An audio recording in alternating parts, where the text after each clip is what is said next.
Hello students, myself Pushpendra Kumar from Sri Digambar Institute of Technology, Dausa. Students, our subject is concrete technology in BTech 4th semester.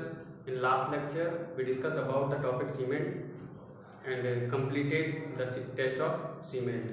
Today we will discuss on the topic aggregate. Aggregate.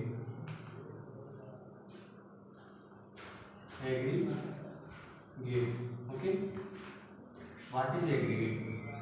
Students, aggregate is important material which used for making concrete.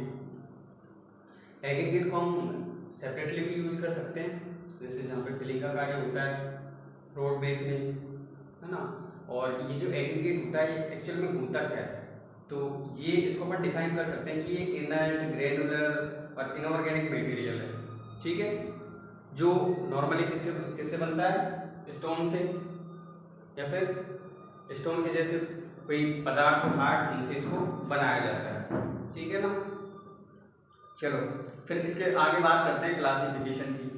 Concrete में इसकी क्या importance है, तो इसमें concrete में इसका जो volume होता है, जो आयतन होता है, वो टोटल आयतन का 3/4 होता है। हम कह सकते हैं कि जो सबसे ज़्यादा स्ट्रेंथ है कंक्रीट में, वो जो वॉल्यूम है सबसे ज़्यादा, वो किसका है, एग्रीगेट का। ठीक है, यहाँ पे अपन एग्रीगेट की थोड़ा डेफिनेशन लिखते हैं। तो aggregate are defined as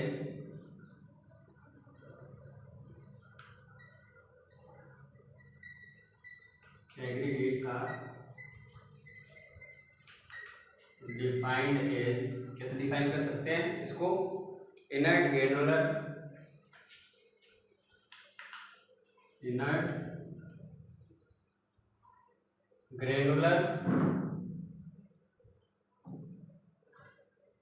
and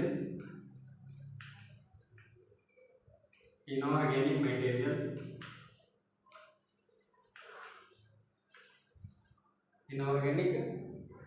material that normally consist of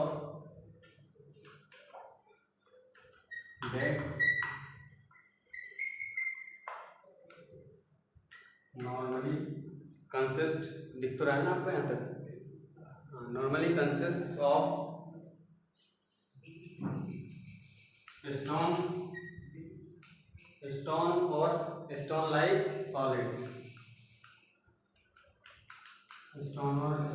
solid, ठीक है। ये होगी इसकी डेफिनेशन। इस तरीके से हम इसको क्या कर सकते हैं, डिफाइन कर सकते हैं। आगे बात करें इसकी यूज की, तो aggregates can be used alone,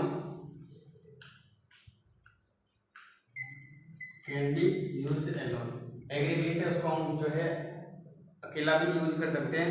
कहाँ पे, इन रोड बेसिस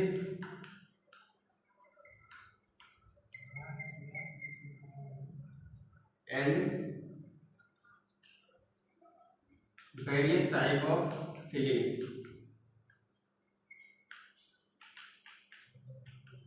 ठीक है स्टूडेंट्स, ये होगी इसके यूज की बात।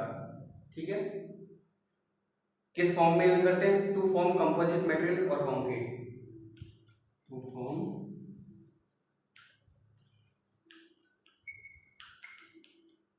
कंपोजिट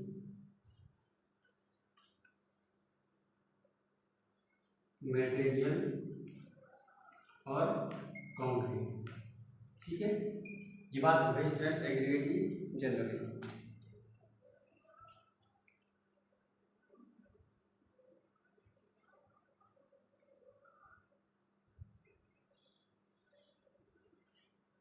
आगे लिखेंगे इसमें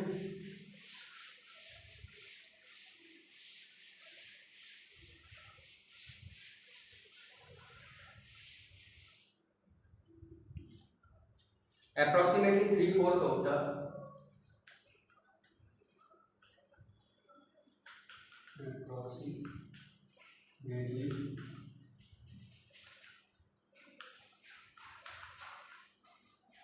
किसका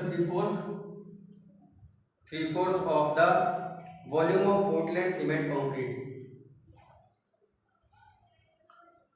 volume of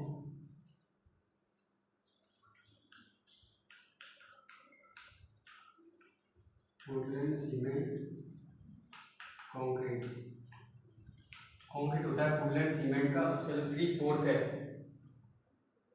is occupied bye, मतलब इतना स्थान किसके पास होता है, एग्रीगेट के पास, is occupied by the aggregate, by aggregate. ठीक है, बात हो गई यहाँ पर। अब अपन पढ़ते हैं इसके क्लासिफिकेशन। क्लासिफिकेशन या फिर टाइप कह सकते हैं। तो नेक्स्ट जो हेडिंग है हमारा classification of aggregate,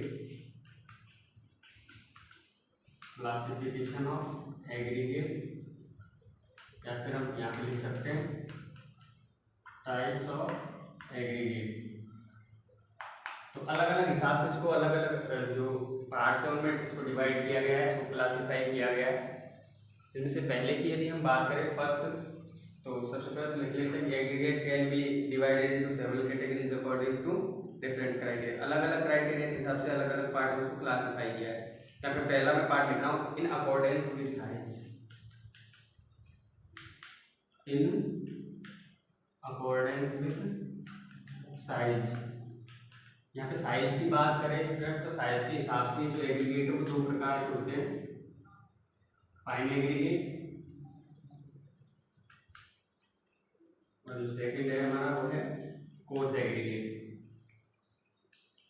fine aggregate और सेकंड जो है हमारा वो है कोर्स एग्रीगेट। अब इनको हम कैसे डिफाइन करेंगे या कैसे इनको पता करेंगे कि एग्रीगेट फाइन है या कोर्स है। तो फ्रेंड्स एक ISC होती है जिसका नंबर होता है ISC नंबर 4। ठीक है, दोनों में ये यूज करते हैं।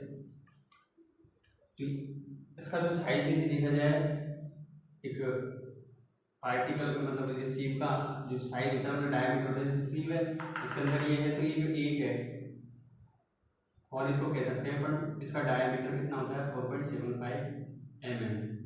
ठीक है, तो फाइन एग्रीगेट की बात करें तो ये इसमें लिखेंगे पासेज फ्रॉम ISC, मतलब ये जो है फाइन, ये सी पे हमारे पास 4.75, ये मैंने यहाँ पे सी पे लगा है। अब जो इस सी पे रुक जाएंगे वो तो जाएंगे हमारे कोर्स एग्रीगेट, और जो इससे पास हो जाएंगे वो हमारे हो गए फाइन एग्रीगेट। यहाँ पे मैं लिख रहा हूँ थोड़ा सा पासेज,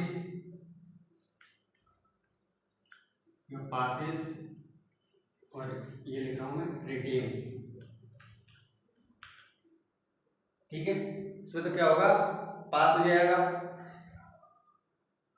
और इसमें जो है रिटेन रुक जाएगा। तो ये रिटेन्ड ऑन नंबर 4 या फिर 4.75 mm CU। इसकी बात करेंगे पासेज फ्रॉम, हाँ पासेज फ्रॉम ISC 9 लिख लो CU। ठीक है, ये हो गई अपना किसके हिसाब से स्टूडेंट, साइज के हिसाब से। अब दूसरा बात करेंगे अपन सोर्स के हिसाब से।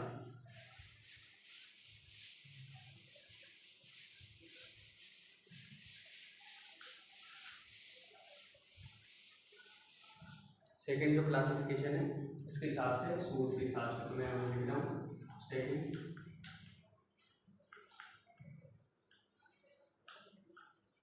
In accordance with source. किसके हिसाब से, सोर्स के हिसाब से। सोर्स के हिसाब से भी ये जो है दो प्रकार का होता है, नेचुरल और मैन्युफैक्चर्ड और सिंथेटिक। यहाँ पे लिख देता हूँ नेचुरल, और जो दूसरा है मैन्युफैक्चर्ड, इसको कह सकते हैं अपन सिंथेटिक।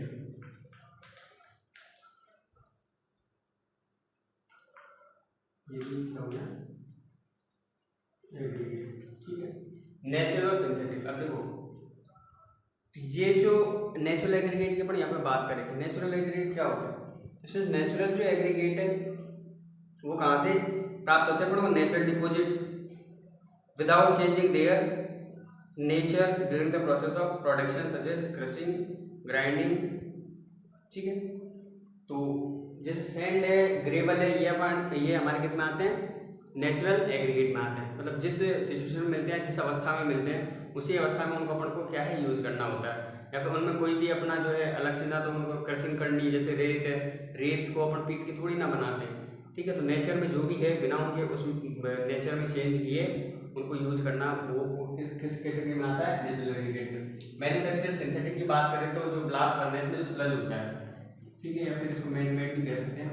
ब्लास्ट फर्नेस में जो स्लज कहते हैं वेस्ट को, जो वेस्ट होता है उसको अपन किस कैटेगरी में रखेंगे, सिंथेटिक एग्रीगेट में रखेंगे। ठीक है, ये मैन मेड मटेरियल होता है और इंडस्ट्रियल से ये जो है हमको प्राप्त होता है, इंडस्ट्रियल या फिर प्रोडक्ट और and industrial by product. Okay students, चलो एग्जांपल के लिए मैंने बताया ब्लास्ट फर्नेस स्लज। इसके बाद तीसरा है in accordance with unit weight, आ जाएगा। थर्ड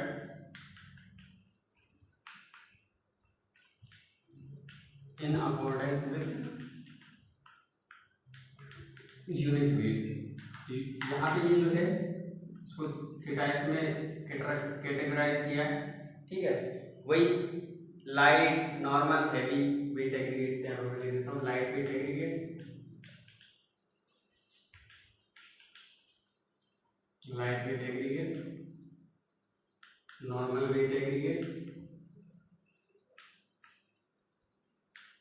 और लास्ट है हमारा हैवी वेट एग्रीगेट। इनमें क्या फर्क है, फिर इनको कैसे डिफाइन करेंगे? तो यूनिट वेट की जहाँ पे बात हुई, यूनिट वेट के हिसाब से इनका जो है क्लासिफिकेशन किया है। तो लाइट वेट की यदि बात करें तो जो यूनिट वेट स्ट्रेस लाइट का वो किससे कम होना चाहिए, 1120 kg पर मीटर क्यूब से क्या होना चाहिए, लेस होना चाहिए। क्या यूनिट वेट, तो किस कैटेगरी में आएगा, लाइट वेट में आएगा। ठीक है, और नॉर्मल की बात करें तो इसका जो यूनिट वेट है उसकी लिमिट यहाँ पे दी हुई है, वो कितने स्टूडेंट्स, 1520 से 1680 kg पर मीटर क्यूब। ठीक है, तो इस रेंज में यदि है एग्रीगेट का यूनिट वेट तो वो क्या आएगा, normal weight aggregate. And last, यदि यूनिट वेट एग्रीगेट का मोर देन 2100 kg पर मीटर क्यूब, मतलब इससे भी क्या है, ज्यादा है, उसको हम किस कैटेगरी में रखेंगे, heavy weight aggregate. Okay students, इसके बाद जो हमारा टॉपिक होगा नेक्स्ट क्लास में वो होगा डिजायरेबल प्रॉपर्टी ऑफ एग्रीगेट। तो आज की क्लास में अपन ने क्या पढ़ा, आज की क्लास में अपन ने पढ़ा एग्रीगेट क्या होता है, कहाँ से ये जो है हमको प्राप्त होता है, इसकी जो है ये किसे, इसका जो यूज है वो कैसे हम लोग करते हैं। तो पहले इसकी डेफिनेशन पढ़ी थी, उसके बाद जो है अपने छोटी छोटी बातें हैं, जैसे इसको हम अकेले भी यूज कर सकते हैं, और यदि पोर्टलैंड सीमेंट कंक्रीट की बात करें तो उसमें जो ज़्यादा स्थान, मतलब ज़्यादा वॉल्यूम जो घेरता है, ऑक्यूपाई जो करता है 3/4 वो एग्रीगेट करता है। उसके बाद अपन ने इसका जो है टाइप्स पढ़े थे या क्लासिफिकेशन हम उनको कह सकते हैं। तो पहला साइज के हिसाब से, दूसरा सोर्स के हिसाब से, और तीसरा जो है यूनिट वेट के हिसाब से। तो उसको अपन ने जैसे उसके हिसाब से पढ़ा था। पहला था साइज का अकॉर्डिंग, तो साइज का अकॉर्डिंग दो भागों में पढ़े, उसको क्लासीफाई किया था, फाइन एग्रीगेट और कोर्स एग्रीगेट। ठीक है, सोर्स के हिसाब से तुमने किया था, वो कौन सा था, नेचुरल और मैन्युफैक्चर्ड सिंथेटिक एग्रीगेट। यहाँ तक क्लियर है। Then we discuss unit weight. Unit weight में भी अपन ने क्या पढ़ा था कि इसमें तीन हिसाब से इसको बांटा है, तीन भागों में इसको विभाजित किया है। जो फर्स्ट है हमारा लाइट, दूसरा है नॉर्मल, एंड जो थर्ड है वो है हैवी वेट। किसके हिसाब से है ये, इनके यूनिट वेट के हिसाब से। Okay students, thanks for watching.